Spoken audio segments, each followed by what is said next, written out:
Hi, welcome back to Tao of Twang. I'm Dave. We've got kind of a tune here in E major, but it's also an exercise. So it demonstrates something very deliberate, okay? And it's these two-note harmonies that I played the first time around the progression in that intro. The second time I did a little bit of E major scale stuff, right? A little bit of E major pentatonic, and just kind of let myself go a little bit. But that first time around, I really stuck to the program. And the program is this. I'm going to put this little piece of tab up, and I'm going to leave it up for really most of this lesson. And then I've got it also on slides, running over the backing track of that loop that you just heard at the end of this for longer than usual. I think it's 4 or 5 minutes long. So you can read that the whole way. Now, you'll want to stop and, there's a lot of stuff that you can get from this and you can apply it in a whole bunch of different ways. But this little piece or little tune will really take you through the skills on this.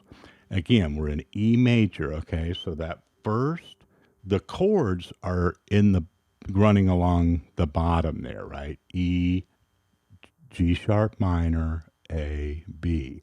For each one of those chords, I've got a two-note harmony taken from the triad tones in those chords. Okay, sometimes they're inverted differently and so forth, and you can unpack that as far as you want. But if you just start by following that map, you're gonna you're really gonna get to the heart of it quickly. So the first chord is E. Okay, and we could break every one of these down. It would be a lengthy video, and it's not really necessary. But the first couple, we can kind of analyze them real quickly, right? We got the note E, the root, and then we do a little caged deal there. See that that's the third. Okay, it's got a nice sound. You can even hit that open note. I like to do that sometimes. Just reach down and pluck that after you hit the lick. The next chord is G sharp minor, okay? So you might think of that as...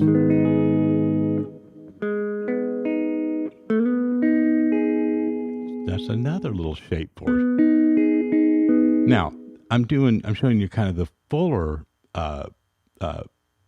triad shapes where there's a root, third, and a fifth. But in this one, right, you want to check out the analysis on that. That note is B, so what chord tone would that be in the triad of G sharp minor? The flat third. Okay? And that note is G sharp, the root. Okay, so most of these include a third and a root.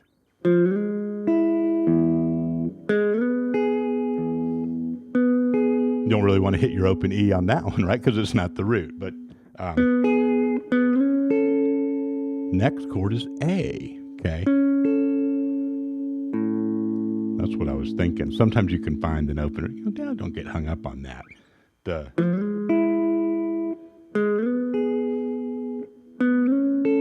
Then 2 doors up for B.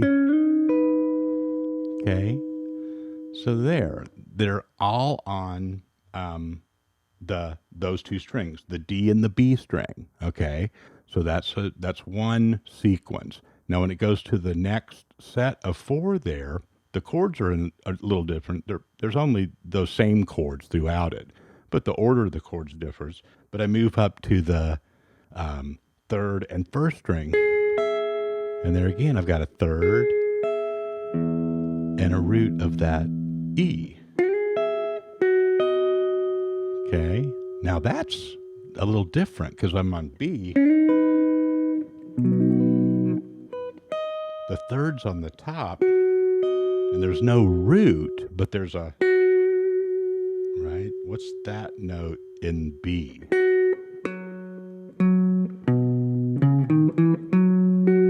The 5th, okay, right? The note is F sharp.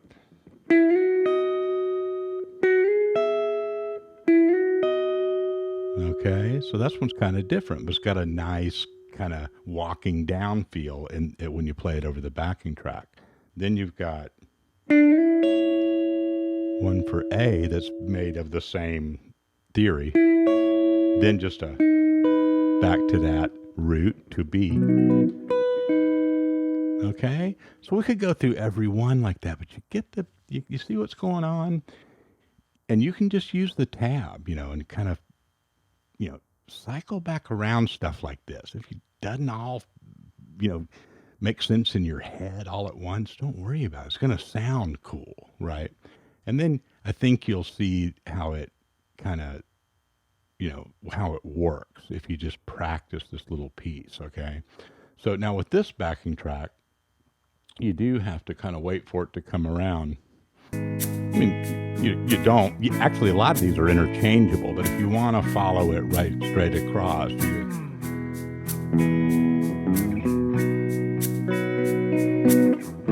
that's that second grouping of them, right? I kind of caught the end of it.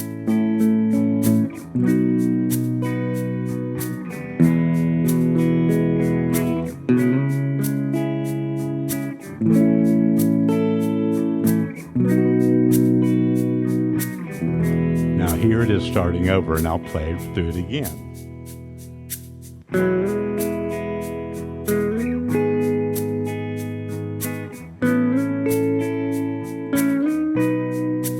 Now up to these strings.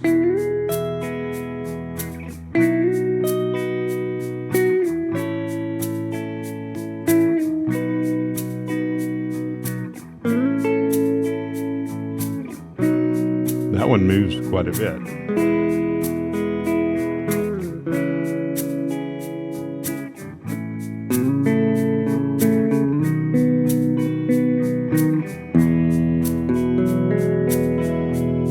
Just for fun, I put that E major 6 in there at the end, okay? And it's spelled out in the tab. That's your 6th note, right? C sharp. Just a real colorful way to end something in E major. Kind of a nice one. So, that's the program on this, right? It's the tabs right there with the backing track. Just go for it. Stop it when you need to. Go off to the side and work on it. And that, like I said, the second time around in the opening demonstration, I just played, kind of let myself go, improvising with the E major scale.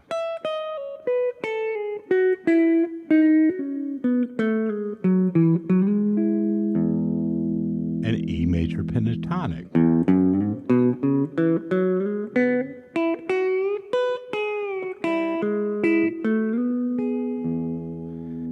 Now, here's the cool part. After you practice this for a while,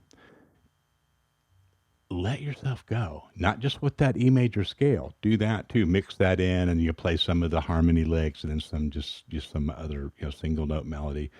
But move these things around. You're going that path that I have mapped out for you is just one of many where these same positions and shapes will work over different parts of this progression. And I think you'll be really fascinated once you get these under your fingers and get kind of comfortable moving them around to see how interchangeable all of this is and how deeply you can go melodically with this and how it can be different every time around, right? There's one other thing I want to mention real quick, then I'll get you to the practice loop, and that's the sliding in, okay? They're written on the tab with no slides and so forth, right? It's just those two notes. You could